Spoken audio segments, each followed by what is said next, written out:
Hai Rekomen Lovers, Sobat Satya dan juga Sobat Kopro, ketemu lagi di Sustainable Future Talk. Hari ini kita akan membahas sustainable living, isu-isu lingkungan dan juga orang-orang yang menginspirasi di bidang ini. Hari ini saya kedatangan dua orang wanita cantik. Halo. Halo. Mbak. Ada Mbak Kenia Laya dari Beta Hita dan juga Mbak Lucia Armintias dari Mongabai. Apa kabar nih? Baik. Wah, sekarang kita kayaknya lagi pengen membahas masalah tentang lingkungan. Kan sudah lama ya mbak-mbak berdua ini berkecimpung di bidang jurnalis lingkungan.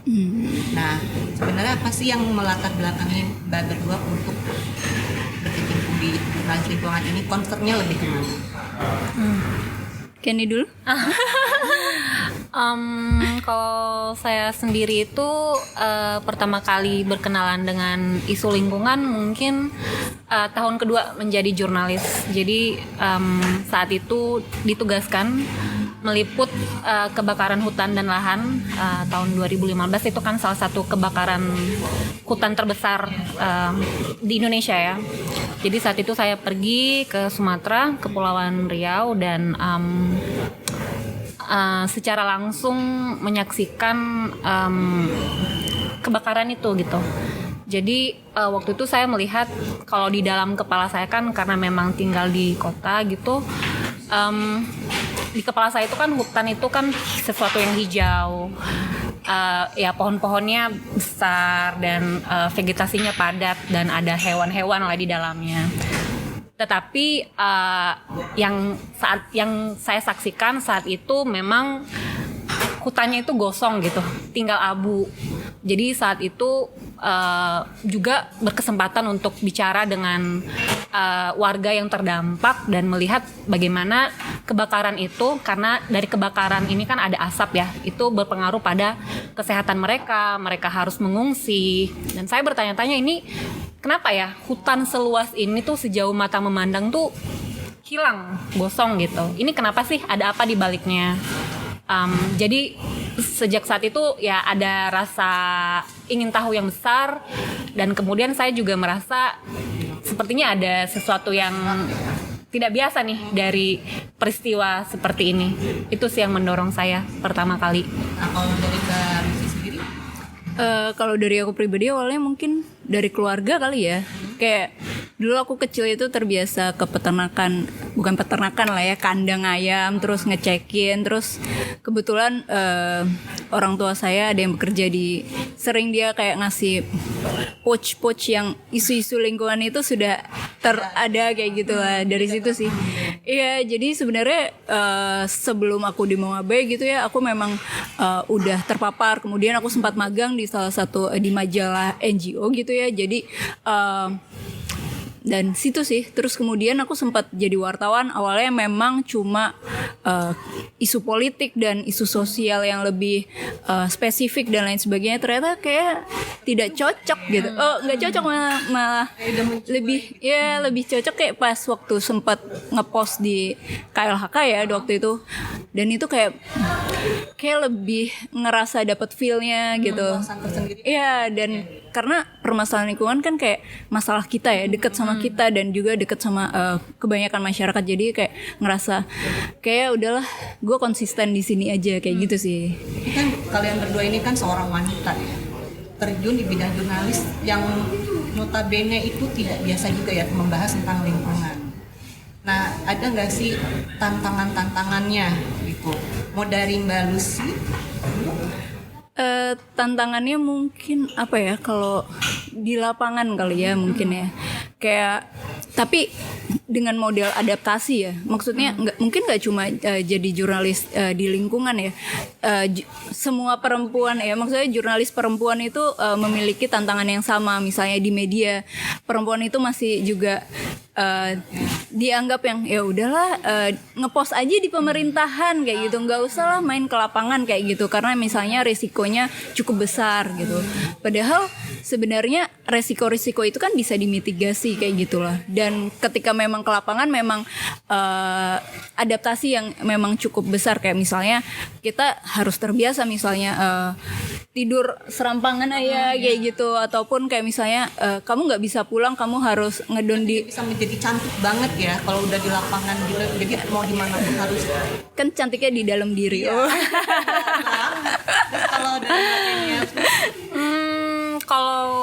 Kalau dari pengalaman saya ya ada tantangan menjadi jurnalis perempuan ya. Mungkin dari segi keamanan mungkin. Karena kadang-kadang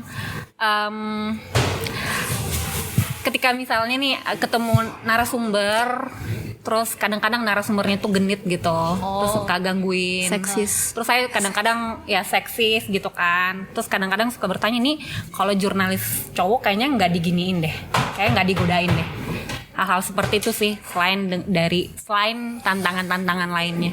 kalau dari keluarga sendiri sebenarnya pada mendukung kalian nggak sih untuk terjun di bidang ini? Sejauh ini sih saya tidak Pas tidak awal ya.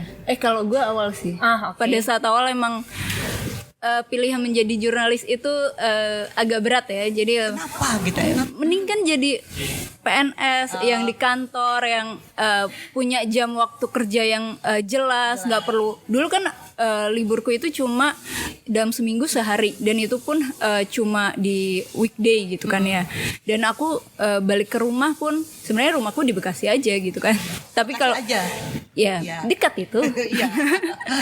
Dan harus pulang itu pasti sampai rumah udah tengah malam dan lain sebagainya kayak gitu sih. Ya concern mereka kayak Kakak bapaknya sendiri kan nggak ada masalah ya di sana. Cuman membagi waktu, kan jurnalis kan jarang ya untuk bisa, kalau keluarga kamu besok ada ini, aduh nggak bisa, kuliputan tuh begitu ya. Keluarga apa nggak ada masalah gitu, kamu lebih mentingin pekerjaan? Kadang-kadang sih ada pertanyaan seperti itu, cuma mungkin dari keluarga emang ngerti aja sih. Udah, oh ya udah, emang pekerjaannya seperti itu, jadi ya udah. Kita sekarang lebih membahas tentang keterlibatannya langsung nih di dalam isu-isu lingkungan. Kali ini nih, menurut kalian berdua, isu lingkungan yang lagi krusial ini di Indonesia nih apa? Yang emang kayaknya ini nih yang lagi pengen gue bahas. Kayak ini nih yang kayaknya belum diperhatiin sama pemerintah, yang dari orang-orang udah mengeluh apa, tapi kayak kurang, ini yang harus gue tulis. Kita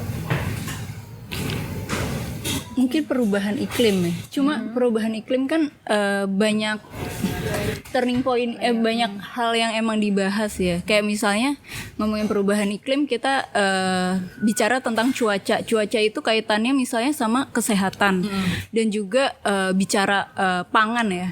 Nah itu kan sangat berpengaruh. Jadi memang hal yang emang penting yang sekarang perlu dikhawatirkan sebenarnya ya isu bumi yang semakin memanas, mendidih lah ya. Jadinya kan itu pengaruhnya banyak ke sektor pangan ya. Gimana kita tahu bahan pangan yang semakin meningkat itu rentetannya kan cukup besar, kayak misalnya mungkin nanti stunting ataupun misalnya inflasi yang semakin meninggi karena harga pangan yang meningkat. kalau Mbak Ken, Kalau saya mungkin ngambil, tadi setuju banget sama Lucy.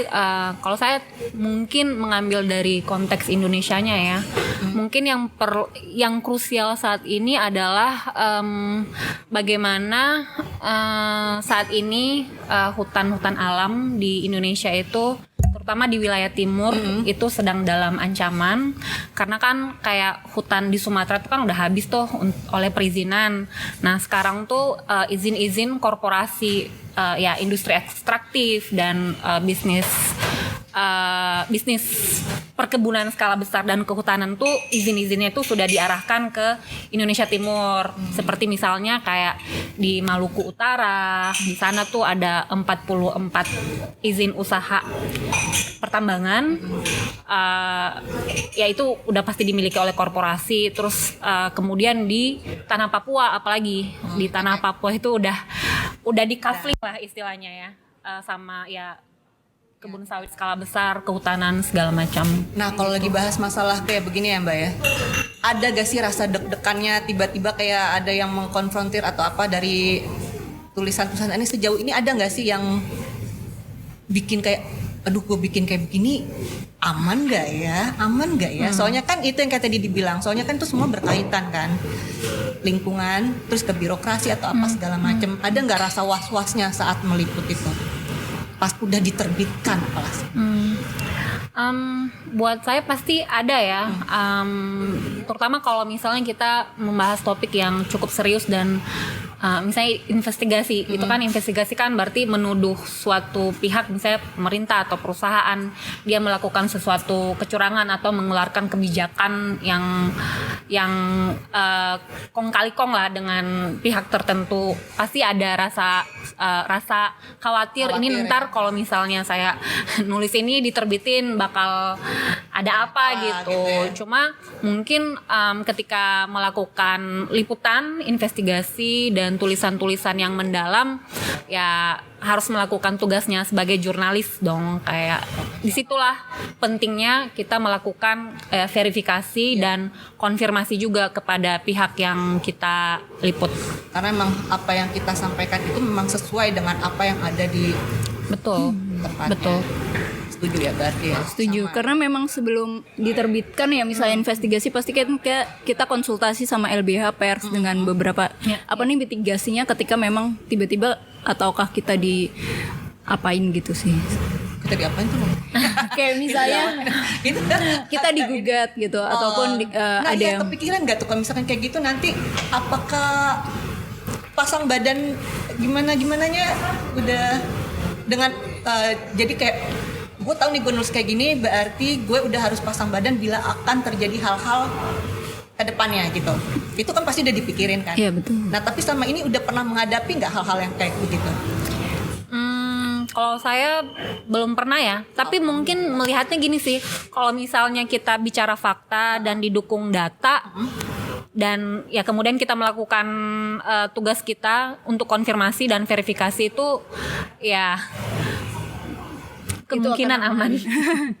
Tapi pernah sih waktu ini sebenarnya cuma liputan biasa ya, konferensi pers yang memang dilakukan oleh Kementerian Lingkungan Hidup dan Kehutanan terkait penetapan tersangka DL Sitorus dalam perusahaan register 40 di Sumatera Utara. Itu dia merobot lah ya hutan lindung gitu. Saat berita itu naik kan sebenarnya nggak cuma mau ngabai gitu ya, juga Kompas menuliskan itu, tapi ada oknum lah ya yang tiba-tiba menggugat kami bahkan sampai Padahal tulisan sama ya. iya, nah itu nggak tahu juga bahkan nyampe tapi itu kita memang karena pemerintah juga abis itu langsung didatengin juga sama oknum tersebut untuk kayak kenapa lo ngomong kayak gini kayak gitu. Nah tadi kan kita udah bicara nih mengenai tantangan terus menghadapi hal-hal yang kira-kira bakal terjadi gitu ya. Nah sekarang aku pengen tanya juga nih, kan kayaknya isu-isu lingkungan ini kayaknya agak kalah nih sama media-media mainstream yang membahasnya isu-isu politik. Padahal kan juga kayaknya isu lingkungan tuh kan penting juga ya, karena kayak kita tahu sekarang aja kayak yang tadi sempat kita ngobrol di belakang deh, kita ngobrol, Mbak ini benar gak sih kalau misalkan kayak keadaan sekarang hujan panas itu apa karena berpengaruh dari hati gue atau emang ada pengaruhnya sama yang sekarang dengan lingkungan ini? Iya emang.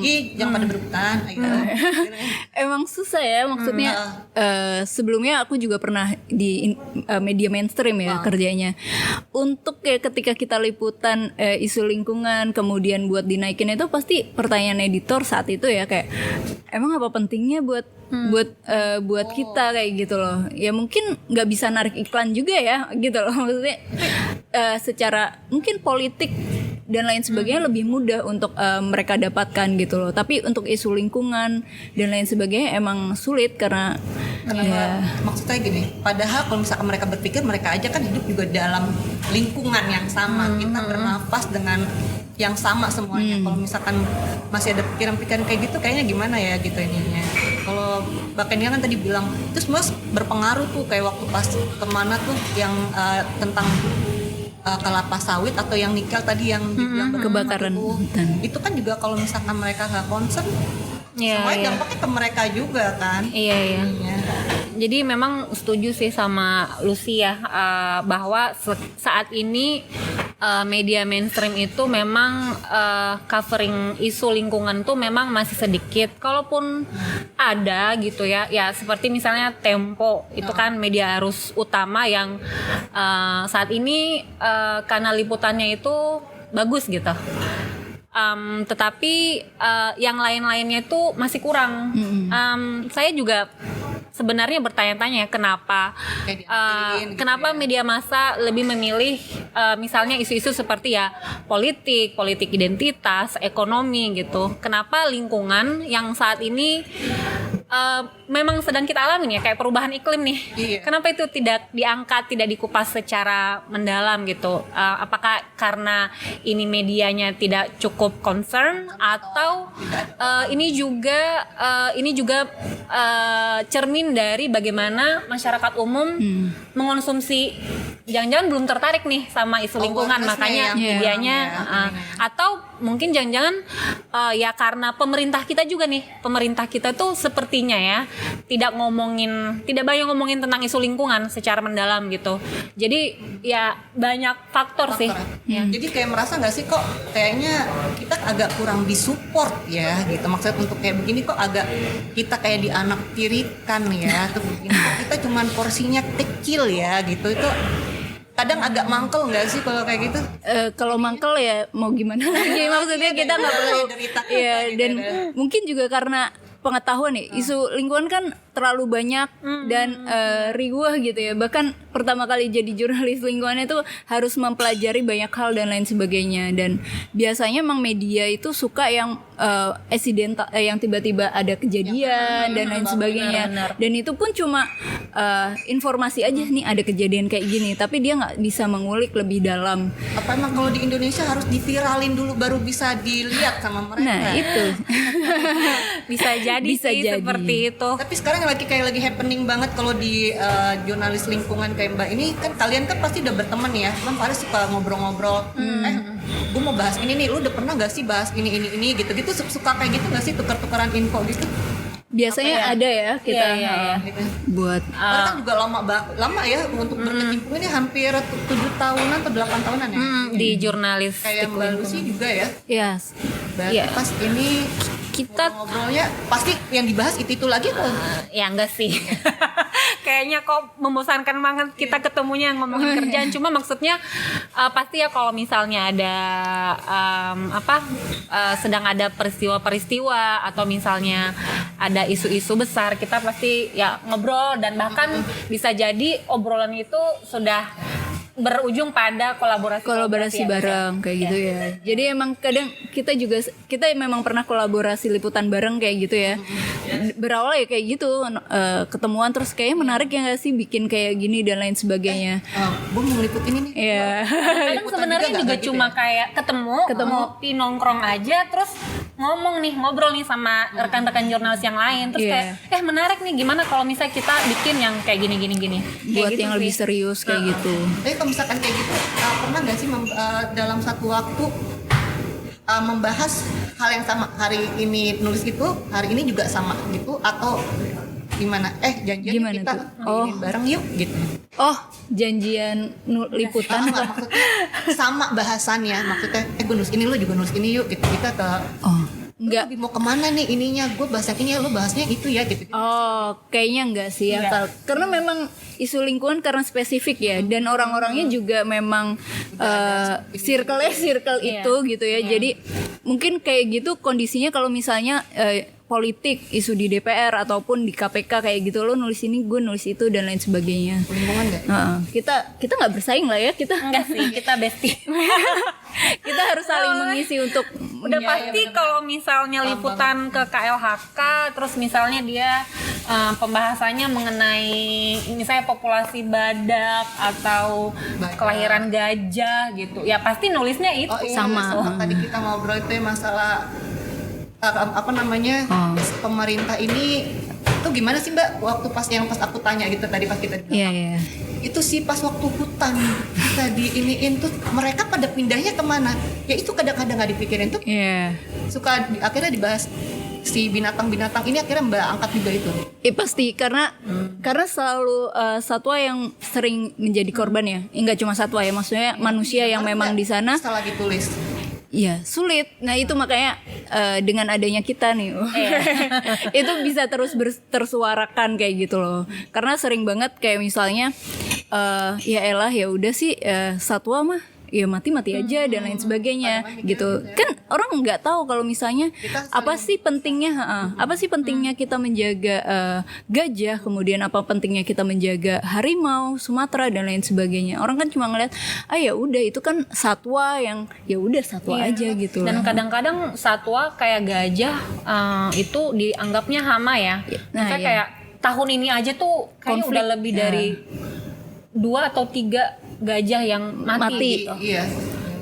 Dan ya menurut saya itu sebuah kerugian besar ya buat manusia kalau sampai kehilangan gajah gitu.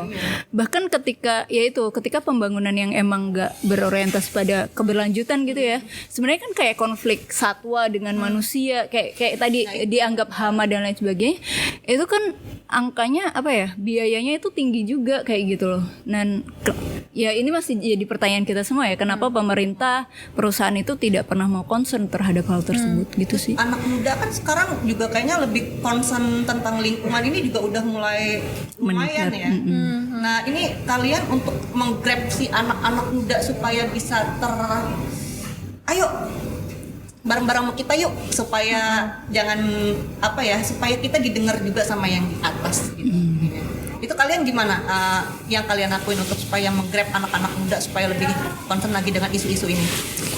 Kalau dari kita sih memang buat di sosial media ya, memang mungkin membuat konten itu akan lebih bisa masuk ya informasinya ke teman-teman muda, ke orang-orang muda dibandingin membaca tulisan kita. Mongabe itu kan tulisannya lumayan panjang ya gitu loh. Nah kadang memang ini sebenarnya baru PR bersama dan juga baru banget digarap oleh Mongabe ya. Gimana sih sebenarnya kita bisa menjangkau isu yang benar-benar, karena kan setiap liputan itu berbiaya besar gitu ya. Nah gimana supaya itu menjadi mainstream di obrolan-obrolan anak muda yang mungkin menerjemahkan sama sosial media sekarang ya. Iya, cuma yang menarik ya temuan kalau dari sosial medianya Mongabe ya, mereka itu lebih suka dengan konten-konten yang lucu-lucu yang gitu sih, itu yang menjadi PR banget sih. Sekarang maksudnya gini, mereka tuh cara mereka untuk membantu itu kan berbeda-beda nih. Dulu generasi kita mungkin lebih concern kayak agak lebih serius, kita unggah mereka langsung responsif ke gimana. Anak sekarang pas begitu kalau kalian posting, respon apa sih yang pertama kali didapat dengan kata-kata? Ada nggak sih yang se-aware itu langsung kayak ngomong, ih mbak itu kayak gimana ini gitu-gitu, ada nggak yang langsung responsif dengan apa yang udah kalian posting?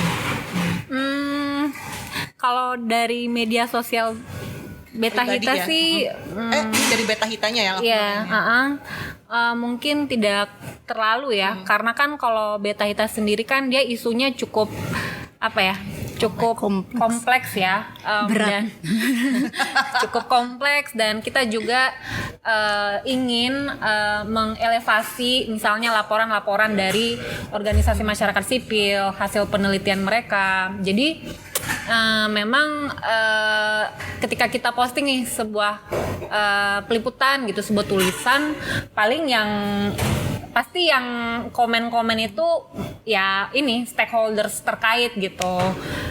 Kalau misalnya tuh tetapi kita pernah melakukan satu uji coba nih, bikin liputan mengenai capung. Mengenai serangga, capung sama kupu-kupu, dan kebetulan saat itu memang ada anak muda, dia masih SMA dari NTB. Dia menemukan jenis baru dari capung gitu. Nah itu jadi rame tuh. Jadi ya mungkin hal-hal seperti itu ya. Jadi bukan cuma menunggu respon dari anak mudanya, tetapi juga bagaimana kita melibatkan mereka. Kita menyorot kerja peran mereka dalam itu lingkungan. Sih satu perannya juga ya, karena memang yang di kita itu kan sebenarnya kaya ya, bukan hanya dari kayak bumi, air dan apa dan segala macam, kita ekosistem yang lainnya tuh juga kayak binatang-binatang kan kita juga banyak yang tidak ada di mana di kita ada gitu kan. Nah dengan kalau yang kayak gitu anak muda moto ya tadi ya berarti ya moto terus diposting tentang capung itu lalu langsung diangkat nggak di Beta Hita gitu langsung apa cuman oke dinaikin aja Oh ya, waktu itu kan kita memang kita tahu tentang anak muda ini dari jaringan ya. Dan ya kita dikasih tahu, kemudian kita reach out ke dia melalui media sosial, terus kita melakukan wawancara, apa yang memotivasi dia, kenapa sih dia hobi ini capung gitu, gimana anak muda sekarang mungkin gimana cara iniin capung yang dia seneng sama capung gitu, gitu. Jadi ini memang unik ya orangnya. gitu. Berarti Namanya kan memang Daniel. dia pengetahuannya tentang si hewan yang si capung dan sejenisnya itu berarti dia tahu banyak gitu ya. Padahal kalau aku sendiri kan ngelihat cara awam capungnya sama aja ya sayapnya, warna ininya. Nah yang bikin unik kayak gitu dia sampai tahu kan berarti itu anak memang Iya benar. Kalau dari Mongabay sendiri ini kan juga sekarang ada Mbak Lucy kan juga lagi bahas tentang Young Outreach ya. Nah itu apa aja tuh yang dilakukan? Jadi memang divisi Youth Outreach ini emang baru banget sih. Jadi memang dan ini modelnya masih uji coba. Jadi memang ya itu sih baru memang caranya adalah membuat tulisan-tulisan yang memang berat itu menjadi lebih ringan kayak gitu loh dengan melalui konten sosial media sebenarnya. Memang karena kita mau nggak mau menyadari ya kalau pembaca di website itu makin lama makin turun kayak gitu. Kan mungkin dari bahasa-bahasa juga kan kayaknya emang agak bahasa-bahasa yang tidak biasa ya. Iya betul. Karena kayak saya sendiri pun kalau misalkan baca kan ini sepertinya emang bukan kosakata yang awam. Jadi bagaimana sekarang si Mongabay ini di Young Outreach itu juga memberikan awareness ya supaya betul. Tulisan berat menjadi ringan itu contohnya kayak gimana? Ada yang udah pernah di Biasanya kita bikin listicle. Listicle itu list artikel. Jadi misalnya 5 fakta terkait gajah, misalnya 5 cara misalnya K-popers menjaga hutan di Sumatera kayak gitu. Itu kan sebenarnya poin-poin penting aja yang ditulis, nanti ada tulisan yang lebih dalam yang sebenarnya mau kita sampaikan.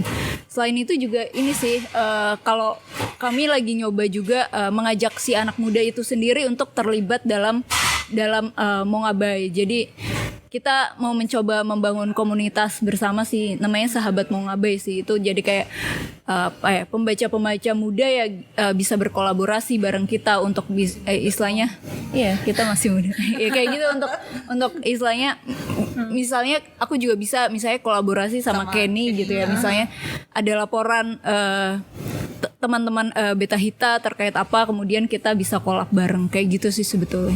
Ini juga ya, soalnya kan ya memang sekarang sasaran itu lebih ke anak muda ya, karena memang yang harus dieducate apa segala macam kan mereka ya ininya. Nah kalau dari hal-hal yang seperti itu udah dilakukan di Young Outreach itu, Mbak Kenny sendiri ada apa nih yang pengen dilakuin buat seperti yang udah dilakuin sama si Mbak Lucy?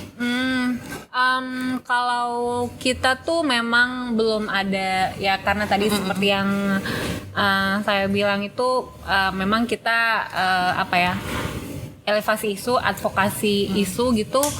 Jadi memang belum ada concern spesifik untuk mengait, tapi kita sadar bahwa sebenarnya potensial sekali untuk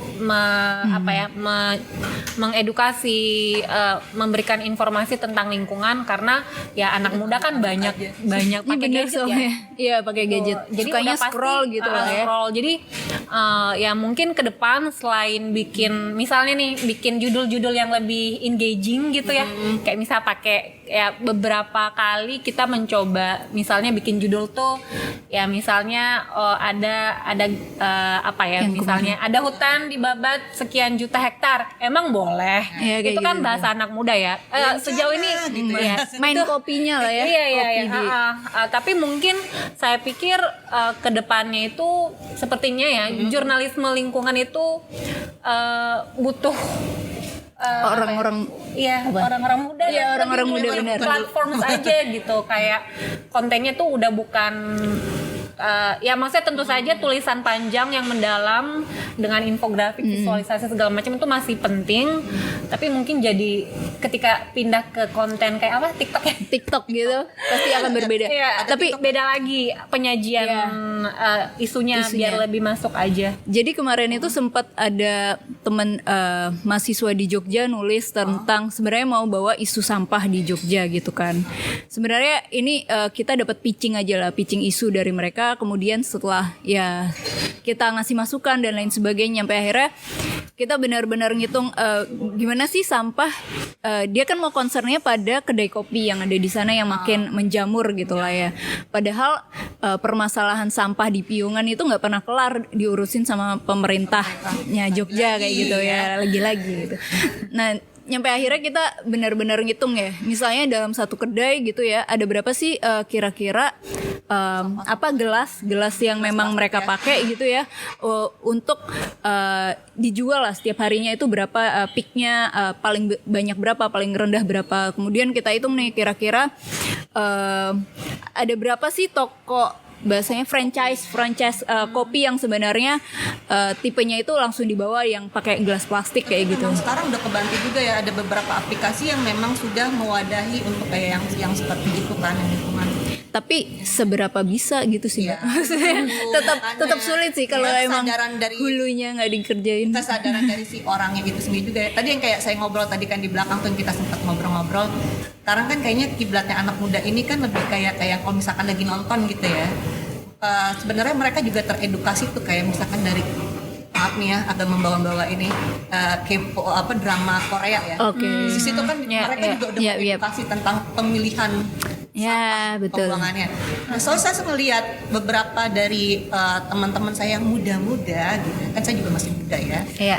Itu mereka tuh udah mulai yang ini jangan dibuang ke sini ya. Lihat deh, di film itu aja begitu, dan yang kayak gitu. Itu kalian merasa nggak sih itu terbantukan dengan adanya hal-hal yang kayak gitu, yang hal kecil seperti itu yang dari si film itu, atau ada kayaknya ini nih yang mesti gue buat kayak gini lagi nih buat ke depannya? Itu semacam idol gitu kan ya. Iya. Itu sih terbantu. Ya terbantu tapi nggak, maksudnya ya bagus gitu. Kita menilai itu bagus ketika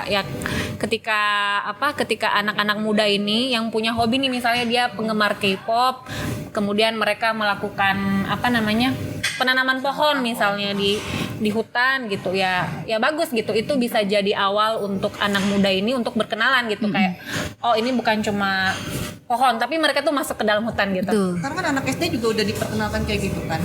Yang ini diajak untuk membawa satu tanaman.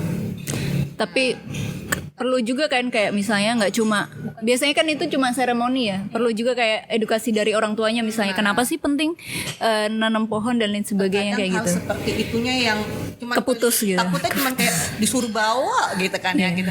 Cuman ada juga yang langsung mereka diajak field trip gitu kan sama kita coba nanam yuk, kayak misalkan kita lihat tuh hutan mangrove atau apa gitu ya ininya.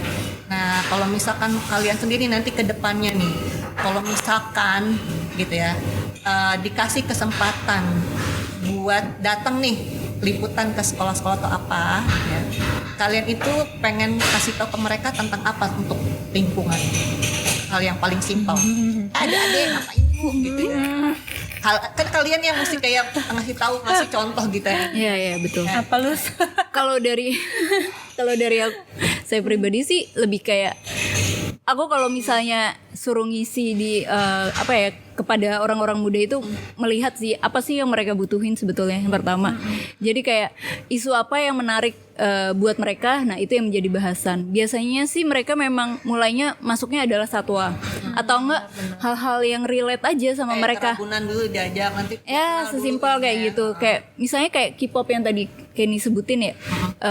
Mungkin dia sebelumnya nggak tahu ya kayak hutan di Jambi itu kayak gimana sih bentukannya kayak gitu, dan mereka nggak tahu kalau ada namanya masyarakat batin 9 kayak gitu-gitu. Benar. Nah jadi disitulah kita masukin isu-isu terkait bagaimana perjuangan Batin 9 dalam menjaga hutan, kemudian bagaimana sih hutan di Jambi ini struggle banget untuk istilahnya melawan para perambah hutan dan lain sebagainya gitu sih. Memang Agak berat juga kan emang. iya, Jadi maksudnya itu agak ini juga ya. emang Ya, karena PR-nya. memang isu lingkungan kompleks sih Mbak, bukan cuma ya kompleks sekali. Udah Kepikiran gak sih kayak misalkan ngebuat bikin kayak suatu tulisan tapi yang tidak, maksudnya kan kalian tadi bilang ini yang berat kayak pengen kita jadiin ringan.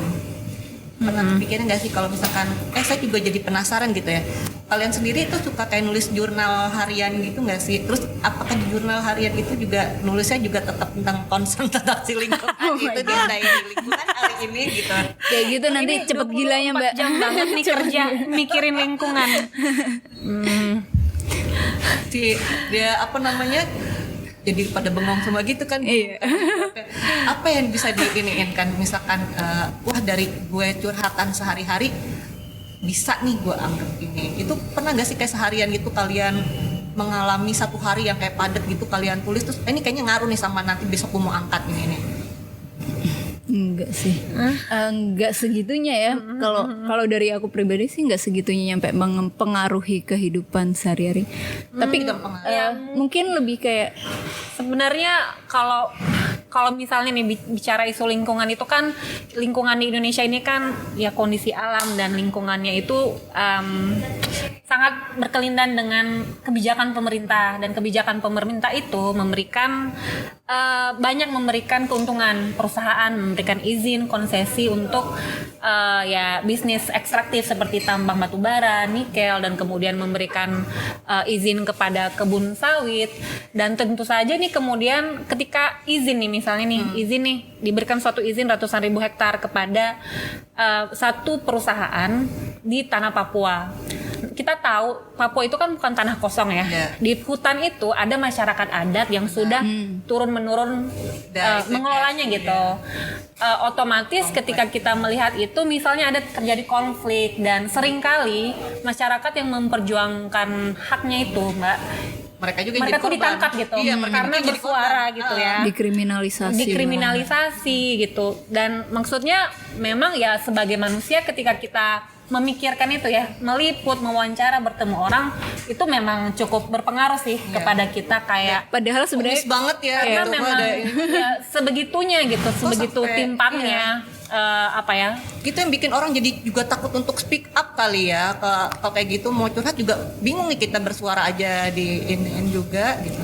Iya. Ya kalau misalnya gimana ya, saya kayak kadang-kadang kan kalau masyarakat adat kan tidak selalu dapat akses ya Mbak, kayak informasi, kayak misalnya masyarakat adat di tanah Papua tidak selalu dapat akses untuk bersuara gitu. Jadi ketua suku-sukunya itu juga ya, jadi mungkin sebenarnya disitulah media berperan, ya kasih kita tuh jadi voice of voiceless gitu, bukan mau jadi pahlawan kesiangan, tetapi ya memang ya saat ini faktanya demikian. Dan tiap suku itu kan juga beda-beda. Soalnya di Papua itu kan juga sukunya kan beragam tuh, ya kan? Karena setiap suku itu pasti dia ada kayak ininya sendiri lah gitu kan.